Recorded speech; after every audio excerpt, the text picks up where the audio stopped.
Assalamualaikum warahmatullahi wabarakatuh. Saya Muhammad Nur Fikri dari kelas 11C10 Kampus Margonda ingin mempresentasikan tentang sistem expert. Menurut Arhami, sistem pakar adalah suatu cabang dari Artificial Intelligence atau AI yang membuat penggunaan secara luas knowledge yang khusus untuk penyelesaian masalah tingkat manusia. Fakta dan teknik berpikir dalam menyelesaikan masalah-masalah yang biasanya hanya dapat diselesaikan oleh seseorang pakar dari bidang yang bersangkutan menurut Wijaya. Menurut Teh Sutejo, ada beberapa manfaat sistem pakar. Yang pertama, meningkatkan produktivitas karena sistem pakar dapat bekerja lebih cepat daripada manusia.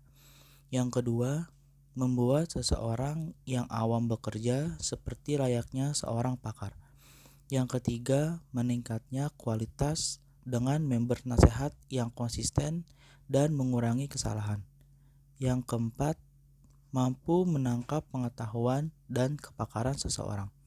Yang kelima, memudahkan akses pengetahuan seseorang pakar. Yang selanjutnya bisa digunakan sebagai media pelengkap dalam pelatihan.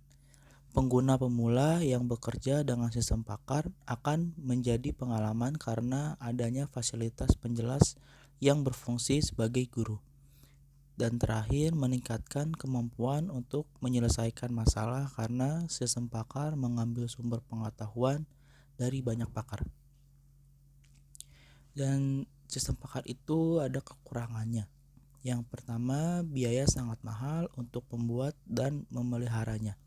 Yang kedua, sulit dikembangkan karena keterbatasan keahlian dan ketersediaan pakar. Yang ketiga, sistem pakar tidak 100% bernilai besar.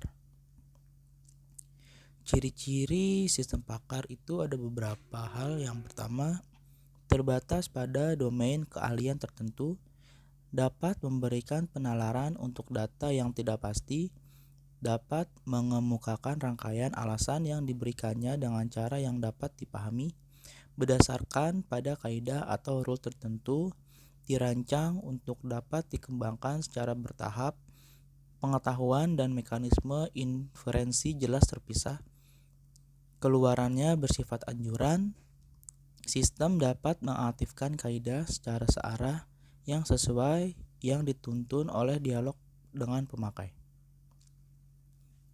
Menurut Siswanto, klasifikasi sistem pakar itu yang pertama diagnosis, pengajaran, interpretasi, prediksi, perencanaan, dan kontrol. Konsep sistem pakar itu terbagi dari keahlian, ahli atau expert, mentransfer keahlian, menyimpulkan aturan, peraturan, dan kemampuan menjelaskan. Sistem pakar secara umum terdiri dari 3 bagian utama, yaitu knowledge base atau berisi informasi data, aturan atau rule relasi antara data dan aturan dalam pengambilan kesimpulan. Yang kedua, inference engine, yaitu berusaha menganalisa data yang ada dan menarik kesimpulan berdasarkan aturan yang ada. Dan yang terakhir, user interface, berfungsi sebagai alat atau media komunikasi antara pemakai atau user dengan program. Sekian dari saya, semoga bermanfaat. Kurang lebihnya mohon maaf. Wassalamualaikum warahmatullahi wabarakatuh.